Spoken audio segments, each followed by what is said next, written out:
সরকারের উপদেষ্টা হওয়ার পরপরই আপনি আওয়ামী লীগের দীর্ঘ ঐতিহ্যের প্রশ্ন করে তাদের দল গুছানোর পরামর্শ দিয়েছিলেন, কিন্তু এখন তো স্পষ্ট আপনার সরকার সেই সুযোগ আর দিতে চায় না। আপনি কি আপনার মতেই আছেন নাকি আপনি না, ওই সময় তো আমি এই কথাটা বলেছি, তারপরে কিন্তু অনেকে একই কথা বলেছে। আমি যা বলেছি সেটা কিন্তু খণ্ডিত আকারে এসেছে। ওকে, আমি পুরো জিনিসটাই আসেনি। আমি বলেছিলাম যে যারা অন্যায় করেছে তাদের তো বিচার হবেই। তারা এই বিদেশে বসে না করে আপনারা আসুন, ইউ ফেস ইউর পিপল, লোকজনকে আপনার ফেস করুন, দেন ইউ সি যে আপনারা কতখানি পপুলার।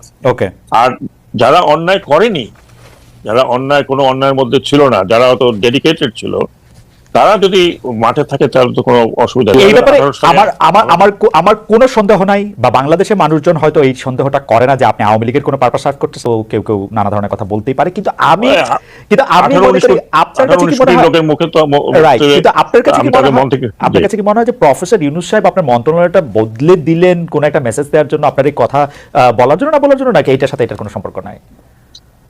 না, আমি তো যতটুকু মানে ওদের কাছ থেকে শুনেছি, আমার বিরুদ্ধে বিএনপির ছাত্ররা নেমেছিল, বিশেষ করে উইদাউট আন্ডারস্ট্যান্ডিং। ওকে, হয়তো অনেকে শুনেই নেই আমি কি বলবো। সেটাই হয় আর কি বেশিরভাগ সময়। Anyway I forgotten that. না, ঠিক আছে, কারোর বিরুদ্ধে কোনো অভিযোগ নেই। আমার মনে হয় যে মানে আওয়ামী লীগের সাথে আপনাকে যদি সংযুক্ত করার কারো এরকম উর্বর চিন্তা যাদের আসে, সেটা তাদেরই দায়িত্ব, তাদের এটা। আর মহিউদ্দিন, আমি আপনাকে একটা কথা বলি, জি, একটা জাস্ট ফর ইওর আপনি আমার বিভিন্ন জায়গা থেকে বলেছে যে আপনি নমিনেশন নিলে আপনি একটা পর্যায়ে চলে যাবেন, ইনক্লুডিং আমাদের একটা সংস্থা।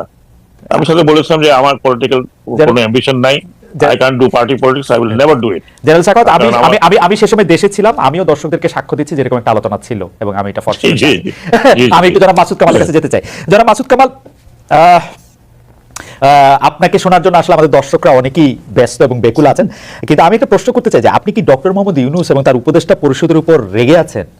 মানে প্রশ্নটা এই কারণে করছি যে আপনি প্রায় শুরু থেকেই প্রতিটা পদক্ষেপের পরের ফলের দিকে আপনি খুবই কঠোর সমালোচনা করছেন, দায়ী করছেন, যেইটা আসলে দায় তাদের দেয়ার থেকে আগের সরকারের বা বর্তমানে যে চলটা চলে আসছে গত 30, 35, 50 বছরে, তার জন্য দায়ী করা যায়। কিন্তু আপনি আসলে রেগে আছেন কিনা, খুব ক্ষুব্ধ আছেন কিনা এই সরকারের উপর, ডক্টর ইউনূস সরকারের উপর স্পেশালি?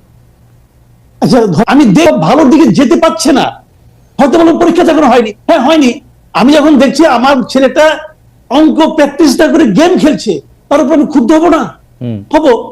তুমি তো অঙ্কে খারাপ করতেছো, সেই জায়গাটা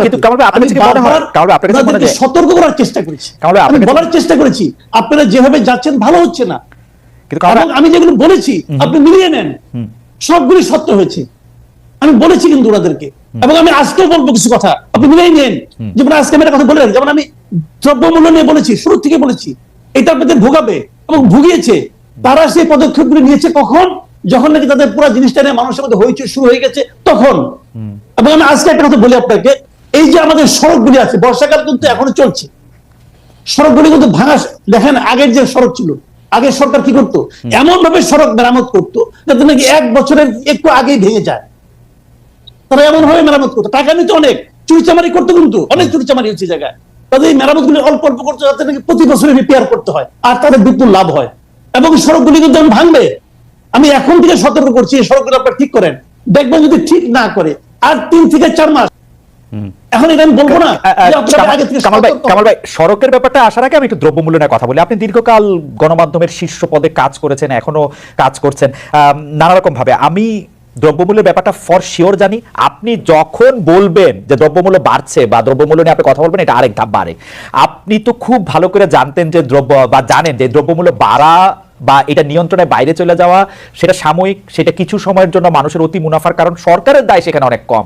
কিন্তু আপনি সবচেয়ে বেশি দ্রব্যমূল্যটা নিয়ে যদি বলি, আপনি সরকারকে এত বেশি ব্যর্থ কেন, বা সরকারের ব্যর্থতাটা কেন আপনি এত বেশি দেখেছেন? আচ্ছা, দ্রব্যমূল্য বাড়লে আমি কার ব্যর্থতা বলবো? এটা তো দ্রব্যমূল্য পাল্টা প্রশ্ন করলাম, এটা আমার ব্যর্থতা আর আপনার ব্যর্থতা? এটা কার ব্যর্থতা? বাজার তো চাহিদা, কার ব্যর্থতা? দ্রব্যমূল্য বেড়ে গেল, কি কারণে বাড়লো সেগুলি না হয় আপনি যদি খুব শার্প হন, আমি যদি খুব শার্প হই, আমি যদি খুব কানেক্টেড থাকি, আমি হয়তো আইডেন্টিফাই করতে পারবো যে ওর কারণে বাড়ছে। এর চেয়ে বেশি কিছু করার ক্ষমতা আমার আছে? এটা কার করতে হবে? সরকারকে করতে হবে।